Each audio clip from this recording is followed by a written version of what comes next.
All right. So we've talked over the last couple of weeks over a number of different product lineups.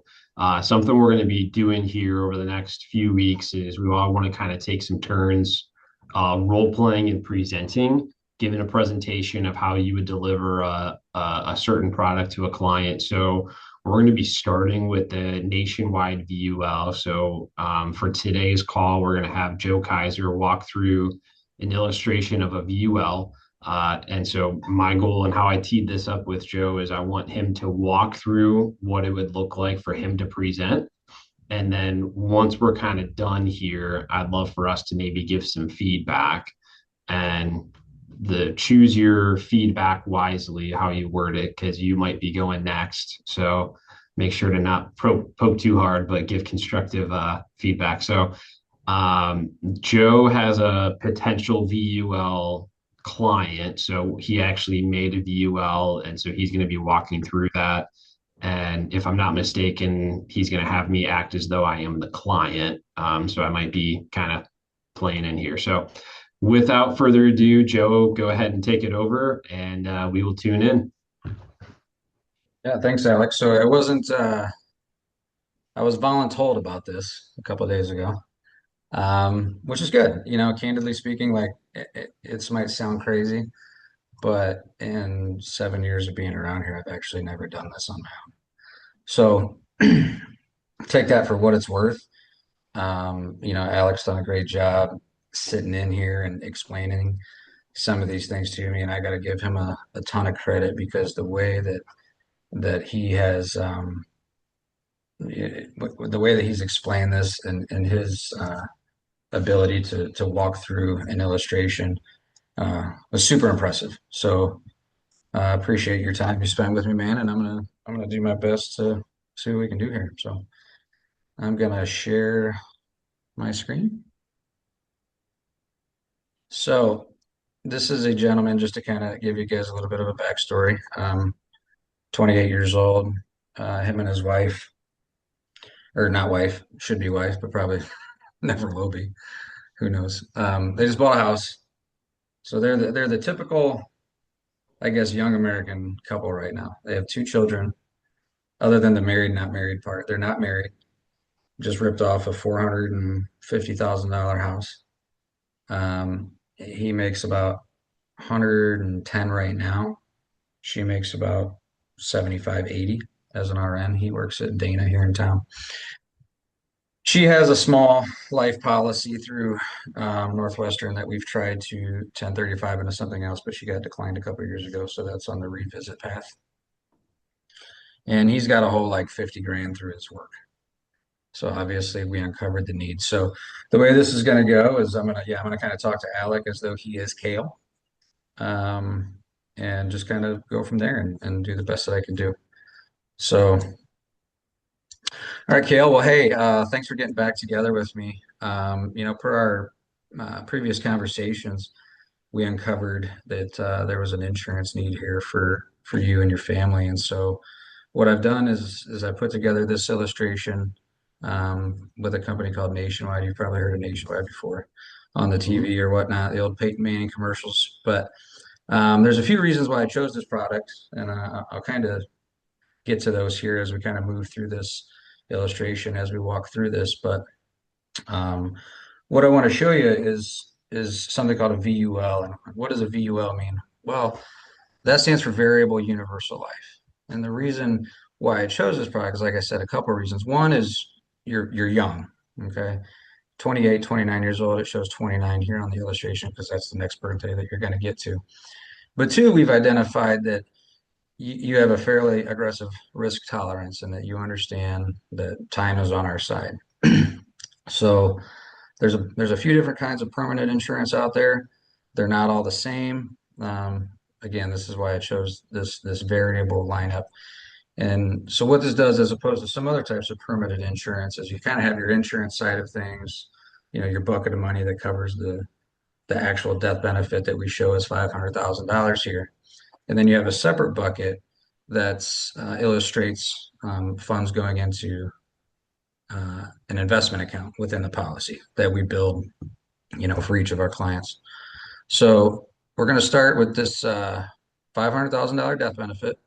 Now, again, this is something that um, we can play around with. This isn't necessarily cut and dry. This is just an illustration, and you putting in $500 a month to this policy. Okay. So what this shows is what we're going to do is I'm going to just navigate a couple pages here and kind of explain line by line what we're looking at. Sound good? Yep. All right. So initially, what we're looking at is the $6,000 annually. Okay, this is all annualized premiums going in. So this is showing us a $500 a month or $6,000 a year going into this policy annually. Okay, and that's shown here in this first column.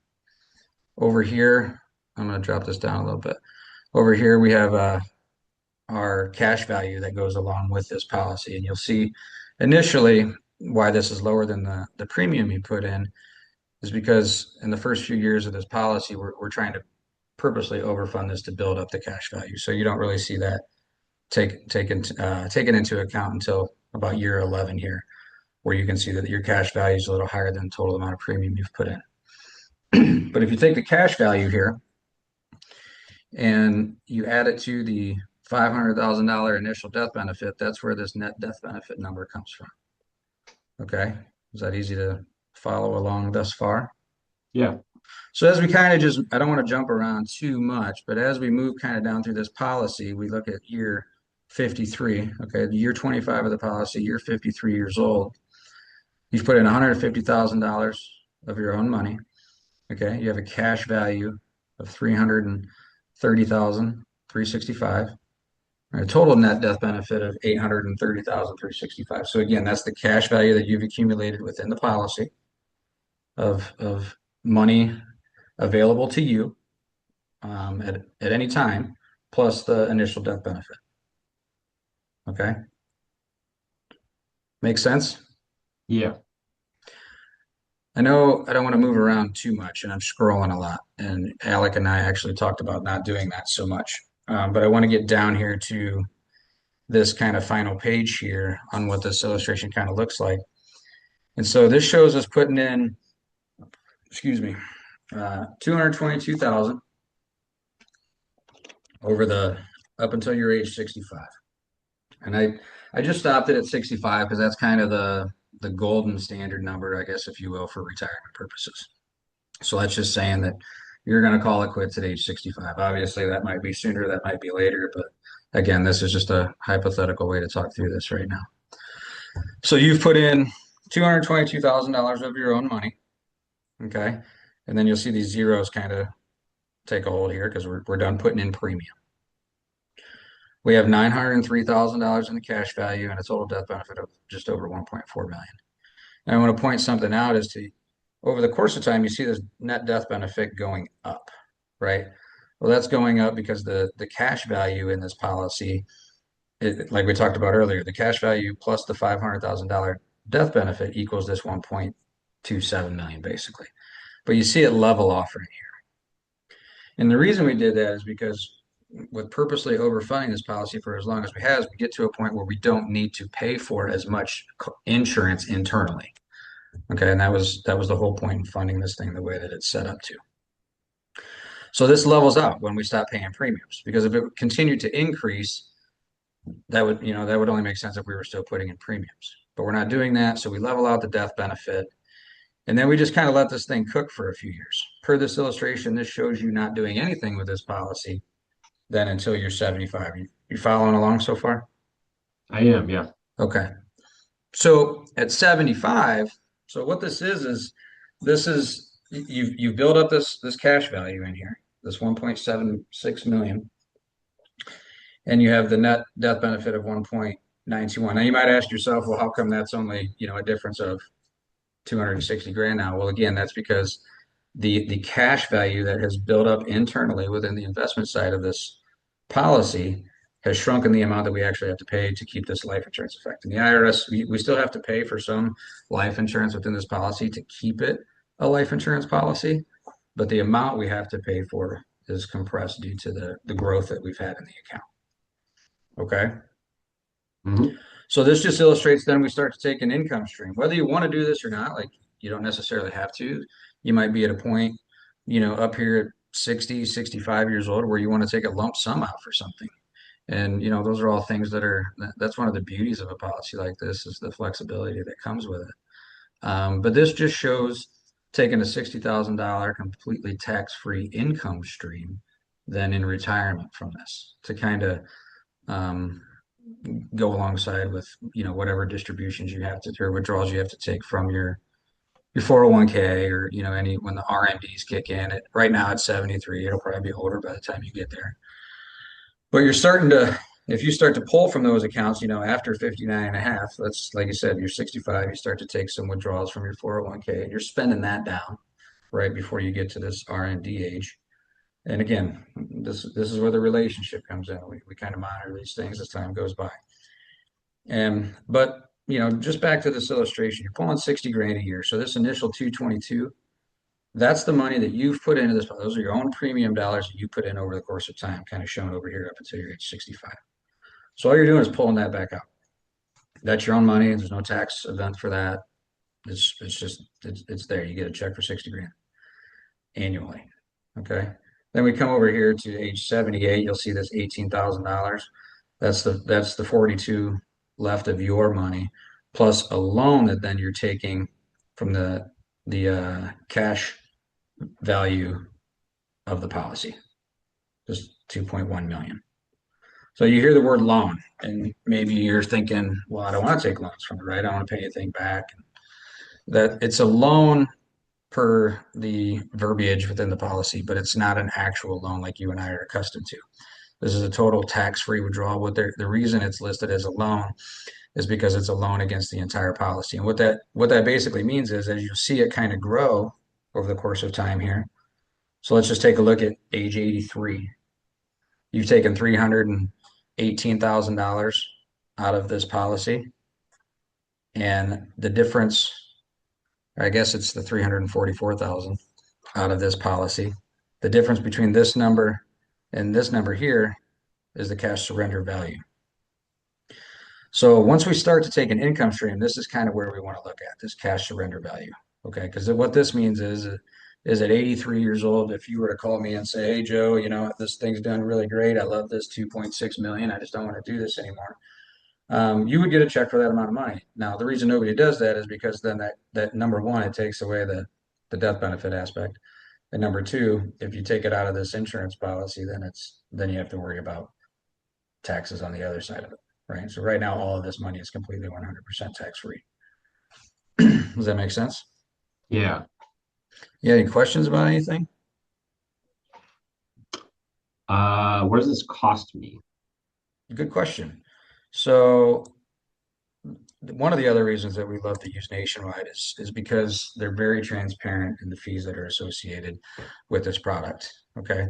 They're a mutual company, which just means that they're owned by their policyholders. So they invest back in the people that invest in them, which is one of the great reasons why we use them again and the low cost associated with it. So we're going to go line by line here, just kind of how we did before.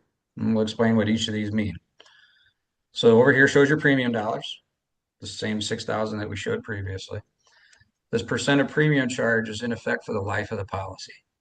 It's $360 annually. And what that is a 6% sales tax on the premium dollars that are paid in. And this is no different than your homeowners or your car insurance. Insurance companies have to pay sales tax on the premium dollars that they collect. So that's just the way it is across the board. The administrative charge here, this 120, that's an annual charge. So a whopping $10 a month for the life of the policy. Okay. Scroll down here and you can see that continue to go. And I misspoke, that 360 is while we're putting in premiums. I said for the life of the policy, but I meant, because it's a sales tax on the premium. So that only goes to age 65. But the $120 annual charge, $10 a month, that's pretty much what Nationwide charges on the back end to keep the lights on, so to speak. So when you call me and say, hey, I'm thinking about taking $50,000 out of this when you're 65 years old to put a down payment on a condo in Florida or something, that's the administrative folks in the back office that take care of processing that paperwork and wiring you the funds and so on and so forth. Pretty inexpensive at $10 a month. The per 1,000 charge that you see here, you'll see that it's only for the first 10 years of the policy. So that $12,146 is what Nationwide pays themselves in a sense, and that's also where I get compensated from. And they kind of front load their costs on, kind of hedging their bet that you actually were to pass away in the first 10 years. So they kind of got to recoup what they're putting in, to allow them to stay in business and do what they do, which is why these things can be so inexpensive for folks. Does that make sense? Yeah. So after 10 years, that falls off. So then we go over to the base cost of the insurance. This is an annual fee that it costs to have this insurance in place. Pretty self-explanatory, very inexpensive. It does increase slightly as we age, but back to where Nationwide is owned by its policyholders, they like to come in year 16, usually, if we did this right. Yet. So in year 16, they're going to give you a conditional credit endorsement back to your account.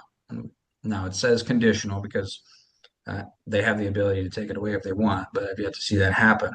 But they're basically just saying, hey, thank you for being a longtime customer of ours. We appreciate it. We're going to credit your account back since you've been a valued customer for as long as you have. So, just to jump down real quick, when we see this on the next page, right, that conditional credit endorsement nullifies and then some what it actually costs for the base coverage of the insurance here. So we can stay put parked on this page as we kind of talk about the rest, just because it's all the same. Interest earned, that's the interest as your account's earning. That's the growth inside the account. And so then we'll see the cash value, the surrender value, and the net death benefit over here. And that was better explained in the previous pages when we talked about the rates of return back up in these pages as we move along, where we can see the distributions from the account and whatnot as well. Does that answer your questions about the costs? Yeah. Okay. Is there anything about this policy that I haven't touched base on, or any other questions you have? Yeah. How does the account grow? You're showing this interest. How does that work? Showing this interest, where we at? You're talking about this cash value? Yeah, it's growing like it. How does that grow? That's the investments inside the account. So after the cost of, okay, now you stumped me here. How does this grow? Is this like invested into something? How Oh, does it yeah, yeah, grow? yeah. I mean, well, so it went back, going back towards the beginning when we were talking, is so there's an investment side to this account as well, the variable aspect of it. So there is an investment bucket so part of your funds of that $500 a month go towards the cost of the insurance and all the administrative aspects. And then the part of that that's overfunded on purpose goes into a separate investment bucket that's invested in stocks in the stock market. And we put together a portfolio based upon your risk tolerance that we talked about, and that's how the account value grows on the inside. Can I see the investments that I can choose? Yeah, yep. There are investments that you can choose. We can go over Fund to information page, Joe. which one is it? The fund information page. Yeah, down here. There we go. So this is the lineup that we choose from. And so Nationwide is a huge 401k provider all across the country. So they basically took their 401k lineup that they use for companies all over the place and dumped it into their life insurance policies and the ability to choose from these funds. So usually we blend some things together. For you, we would look at probably an S&P fund, something growth oriented, and maybe a little bit of international mixed in there. But you can see how inexpensive these funds are to be in overall. So yeah, that's how we build the portfolio, and that's where your money grows. Okay. We also have two other key points. And this is way down the line, cart way before the horse. But once we get to, I just want to touch base back on here and scroll down a fuzz. But once we get back to this point where we level this death benefit off and we start to take income stream, we can actually even flip this to something called an IUL, or an index policy, which is kind of nice. Now that there's a cost in doing so, but what it does is it really protects the value that we've built up. Okay, and you don't need to be invested as heavily in stocks at that point if that was something that you would want to do. Just knowing that that's always available is just kind of a nice little key component here. Okay. Does that make sense? Does. I'm ready to give you my life savings. All right, sweet. Sign here. Is there anything else I should know about this before I sign on the dotted line? Hmm. Well, I mean, per the recording, I can't think of anything right now. I don't know how much you go down into the illustration snapshot and explain those things. Or are you looking for something in particular? Contingent upon getting a competitive health rating. Okay, those are a lot of big words. Um, Contingent upon getting. So the reason I mean, are you just going back to here? Preferred plus. You're 28 years old. You're in good health. You don't take any medicines. I don't foresee any reason. I actually thought I ran this at preferred non-tobacco, not preferred plus. So I'll have to go back in and change that. I do think you could get a preferred plus, but I think I initially ran it as preferred for that reason. I don't have anything else to like ask for anything. I That just would need be to something at the beginning, but yeah. end this role play. I didn't know how to end it.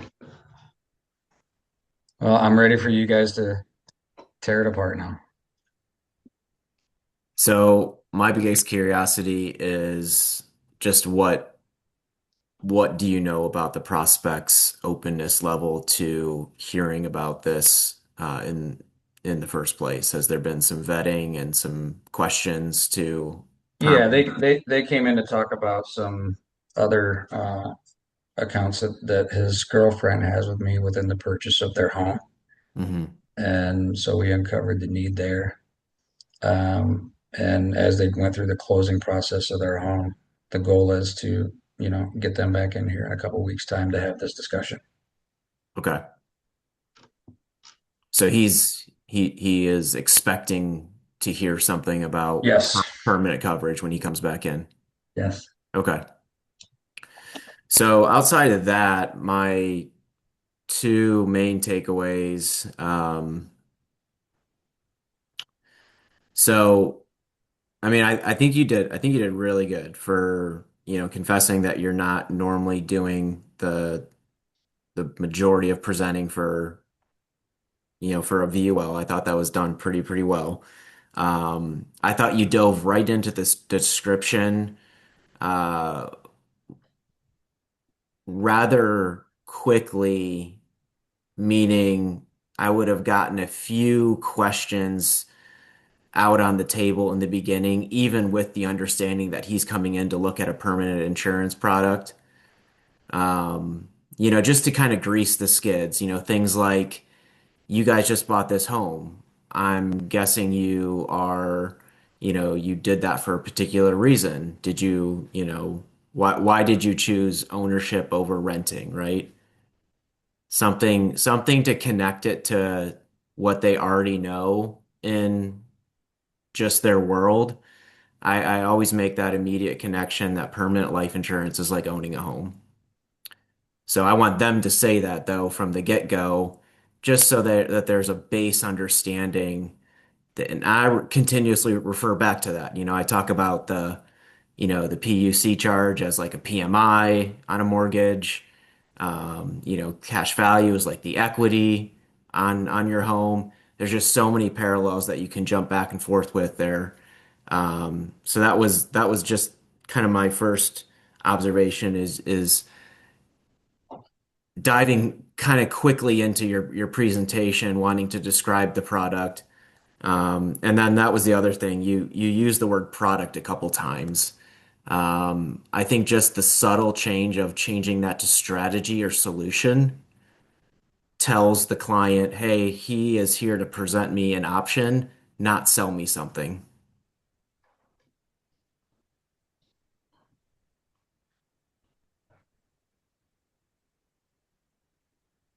That's really good. I appreciate it. I candidly just the reason for jumping right into it is because that's kind of the nature of what we discussed this being.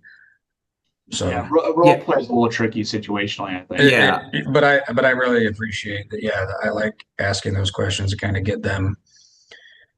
Yeah, I mean, to tie it all together, like you said, and yeah, the use of, solutions or vehicles or something along those lines, as opposed to product, I appreciate it. That's good. Honestly, Joe, my feedback is I think you did tremendous. And my biggest coaching for you that I'll say intentionally in front of everybody else is I think you put yourself down too much. And I think you got so used to doing that that I don't think you think through that. But I think you're capable of a lot more than you think you are. I think you know more than you think you do. And I just think the more you reinforce the positive, the more effective you're going to become, the more comfortable you're going to be in the field. Because honestly, I thought that was a great explanation. It was very coherent. It was very logical in terms of how you went through that. And I think the only thing that you're going to get better at in time is you just go do that 50 times in front of 50 prospects, and eventually you'll run out of like there just there's no objection that anybody could possibly say that I just haven't heard. Like, because I've heard all of it and most of it a bunch of times over, and you just get so used to anticipating and how to better. I could answer that next time a little cleaner. I could do it a little, and it's just like that's that perfection process of like it's like sandpaper, right? You start with the rough grit, then you get down to the 220 grit, then you get to the 300 grit, and like before you know it, you're barely doing anything because it's pretty much refined, and that's how I look at this process. So I think you did tremendous. Well, thank you. What do you have for me, Kale? I think Kale's on I board. mean, Alec, you good now? Ayla. I said Kale. Oh, Kale. Yeah, I think just echoing what Tyson had said, I'm speaking from experience. I remember an IUL that I had Tyson sit in on. This would have been maybe 2020, and it was on Zoom. I remember we got done, and he came into my office, and he like pretty much said, like, have you ever sold that product before? Like, do you even know how it works? Because I fumbled it so bad. And so he gave me the same advice. Hey, you understand the science of it, but you essentially were like a caveman. You were like, hey, life insurance, cash value. Not to say that that's what you did, but the art of explaining it, how you weave in how one thing gets connected to the other only is going to come through experience. And so that's where, how you and I have spent, time before this training today walking through what each thing is, how they're connected. You're just going to get more comfortable in time. And then obviously, I didn't give you any objections, obviously, just because being a role player, we wanted to kind of get through you presenting it. So, um, I liked, Ryan having it related to something. So I think, having that frame of reference to understand this isn't something like completely new and totally foreign. This is not an uncommon strategy, helps them get a little more familiarized with how it works. But the thing that I had told you on Friday and something that Tyson had told me is what you want to do is kind of start really, really high level. And so we had done that and just making sure as we kind of take a swipe, hey, we're starting at 50,000 and then we're coming back in at 40 and then in 30 and 20. And so you'll get more comfortable with what kind of fits at what level in time. But I think this is a really great starting point. Now that you have the recording, you can go back and see, hey, I had trouble explaining this part. It's going to make it a lot easier. So it's a great starting point. Uh, I mean, I went back and I don't know if you guys have taken a look at it yet, but I probably watched that VUL presentation with Tyson's client Matt the other day. Probably 4 or 5 times since he did it. At what point do I start getting like royalties from YouTube? I don't know. Maybe if we get to double-digit views or something.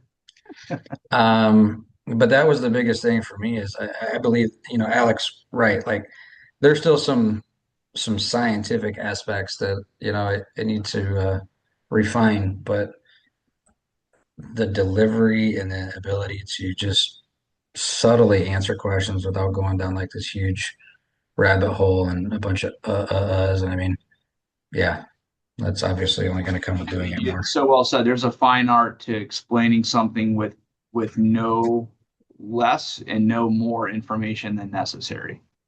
And we should probably Well, wrap the recording up here in a sec, but go ahead, Joe. What? no, I was just going to say this is a side note, but that also comes from the relationship, right? Because I mean, you couldn't breathe. You were like, you were all congested up, had a lot of other things kind of going on. There was some bouncing around going on with the conversations that Matt asked and bringing in his girlfriend or his fiance, whoever it is that hasn't seen Yeah, it I mean, yet. he's in his car and then he's Right. There yes. was a lot of things going on. So all of those things, but it all made sense at the end of the day because of the relationship that's there. And I guess that's the one thing that I would say with your feedback, Tyson, is that a lot of these conversations are going to happen with people that you already have established relationships with, and you need to believe that going And that wasn't the first time I'd ever covered that concept with him, but it'd been a couple of years, and it's the first time with his now fiance, and so the dynamics are always a little bit different. But the takeaway is, even with me being sick and not being able to breathe, I know that it just, I mean, I felt even worse than it probably sounded. But like when something is so natural, like you could be sick as a dog, disoriented, whatever. And if I just said, "Hey, tell me how you and Andrea met," like I mean, you wouldn't even think about it, right? It would just flow because it's something that's like so ingrained and natural to you and who you are. And I think you can get to the same level in anything in this business. And you can just flip that switch at any point and it's on autopilot. And what that does is that allows you that frees your brain space up to pay attention to all of their cues, all of their, little gestures or indications that they're tracking with you, not tracking with you. And that's where you can just keep things on the tracks and avoid a lot of things that kind of go sideways where I mean, I ran so many appointments early in my career where I felt like everything was great. And then all of a sudden they weren't ready to do business or they said, "Oh, we want to think about it. Oh, we got to talk to our father-in-law." It's like, well, where did that come from?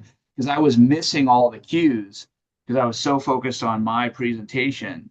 And I think that's the mistake everybody goes through here. And the last thing I would say, just for all you guys, is to give you some motivation into putting the work in. So, Joe, what you just did is a clear example of you've put the work in the past week of watching videos, rehearsing it, and it clearly showed when you went through that. So that's an indication of how quickly you can get pretty proficient at something when you put some intentional focus. We all see stuff on the internet. Like I came across something. It was like salaries of high paid professions or whatever, and it like listed all these things out. And it was everything from like anesthesiologist to CEO to director of this to software engineer. It was a pretty big cross section of to, you know, and like I think the highest salary there was like 400,000. There was a bunch that was like 180, 220, 350. Like, and I just thought about that and I'm like, to 99.8% of people seeing that, those are like super aspirational figures. Like, how could I ever make $300,000 in a year?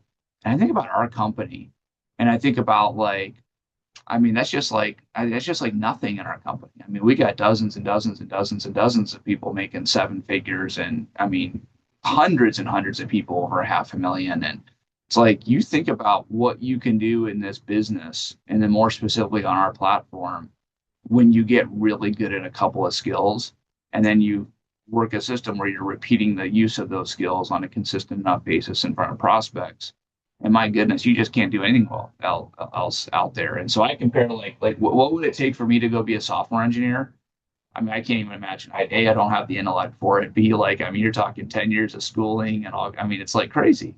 I mean, but you put a little bit of work into something like this, and the payoff is exponential. And so it's worth the price, and it's worth the investment of time and the uncomfortable meetings and all of that to get to the other side of all of that. So awesome job.